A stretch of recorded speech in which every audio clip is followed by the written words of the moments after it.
All right, winter's upon us. If you're watching this, you're probably thinking, I'm tired of shoveling. Maybe I should get one of them there snowblower thingies. And do I go electric? Can electric actually do the job? Well, Wild Badger, man, that name cracks me up. I expect some guy screaming, Wild Badger, every time I hear about it. But anyway, Wild Badger reached out to me, and they sent this over. And actually, they sent it over a while ago, expecting up here in the Rockies, we'd have a lot more snow by now. But honestly, since October, we haven't had more than an inch here, an inch there. And right now, we got 2 to 4 inches kind of varying around the area. So I thought, let's break it out. Let's put it to the test. And you know what? I decided to go a little heavy-handed with it. I took it down near my shop, and I'm like, let's see if it can handle some really nasty kind of stuff, because everyone's going to say these light-duty, snowblowers, they're going to break, they're going to do this, they're going to make all sorts of assumptions. They never put their hands on them, of course, but they're going to tell you, no, those things are junk. You got to go spend $2,000 or something, but not everybody needs that. So let's see what something, under $400 can do. It's time to see if the Badger can do it. Not the biggest snowfall we've had, but should be enough. Now this is a cement pad in front of the shop. It's covered with rocks and ice and snow, and it is clearly not an ideal situation.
Okay, this part, putting this back on, honestly took longer than it should.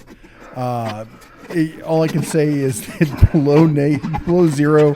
my brain starts to function a little bit slower than it should. And some things that seem obvious when you're looking at it here on camera weren't quite as obvious up front. The reality is it just snapped in place. I just had a hard time seeing where little bits went, so it should have been faster.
Well, there you go. You saw it in action, man. It chewed through rock. It got tossed around. I threw it off the deck.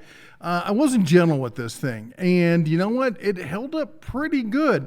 I'm not here to tell you this is the most robust snowblower out there. I'm not even here to tell you this is the snowblower you want to buy. I think your biggest takeaway from this is that there are some people that a light duty snowblower like this can make their lives a lot easier. That might be you, it might not. But regardless, I'm sure I'm going to get guys down in the chat going, well, it won't get through the 20 feet of ice we get. I get it. We're all very proud of you and whatnot. Point is, not everyone has to deal with that. Now, in this case, one thing I didn't talk about is that we did have a previous snowfall that was about 2 inches that had melted. And then this snowed over the top. So what you see there at the bottom, that is ice. So it's not just chewing through rocks. A lot of the stuff you heard was it pulling up ice and kicking that out. That gives us more points in my book. But let's take a look at it. They got it over on Amazon. Let's see what they're doing with it. If I can pull it up. Here we go. Wild Badger Power Cordless. This is a 40 volt, 20 inch electric snowblower. It has an LED. I didn't really show that. There is an LED up front. Honestly, this doesn't have a lot of bells and whistles to it. You saw it in the hands-on. You can change the snout on it. You can pivot it with the handle or just by grabbing it by the handle down there. It's a single stage. It's a 140 volt battery runs it. It's got a spot for a second one if you want to carry it along with you in case you think you're going to run out and you don't want to run back to the garage to get a second battery. Honestly, I would recommend against that, and here's why. If you're going to have a second battery, and don't think it's a terrible idea, keep it in the shop. Keep it warm until you need it. Don't have it sitting out there while you're working cooling off, because it's just sitting there chilling, literally, and that's reducing its capacity. We just did a video on it. Go check that out. As far as ease of use, the button press with gloves, I found the button on the side a little hard to get to. Other than that, you just press the button, you pull down the clamp, and you go. It's not self-powered. All right, it's going to catch on every seam just like you're pushing your snow shovel kind of thing. And the wheels, they're wheels. This is not a top line piece of equipment like the Ego stuff that I've shown you before. This is a $327 and change 40 volt snowblower, and you know what? It blew some snow. But anyway, let me know what you think. Now, I will say this though, as far as the other stuff. Oh, the other thing it doesn't have that I thought would be nice is it doesn't have I don't know if they're called snowshoes or whatever, the things that you put on the edge of a snowblower to control the minimum depth that it grabs at. That's what lets us use like those Egos on a gravel road, because it will still leave a half inch to an inch because you can change that. This doesn't have it. It'd be nice. It's not, again, this is not for that kind of situation, honestly. Now, other stuff that Wild Badger does have in the line, you're not just buying a one-off here. They have a lawnmower, they have a chainsaw, they have a string trimmer, they have a blower, and mostly outdoor power equipment kind of stuff. It's all very what I would call DIY level. We talk about 5 different levels here on the channel. You have DIY, actually you have entry, DIY, prosumer, Value Pro and Pro. This is definitely a DIY level kind of snowblower. And for you, if you get a minimal amount of snow, but sometimes you get some big ones, and maybe it's some really dry kind of snow, that might be the choice for you. If you're someplace where you get 5 tons of slush or something, probably not the best call. But you know what? It does move the snow. I'll give it that much. Anyway, let me know what you think. I'll put links down below if you're interested in checking it out. That's all I got for you today. Why don't you take a second there, go ahead and chomp the old like button, smash the subscribe, ring the bell on the way out. You all take care. God bless. And as always, shine on.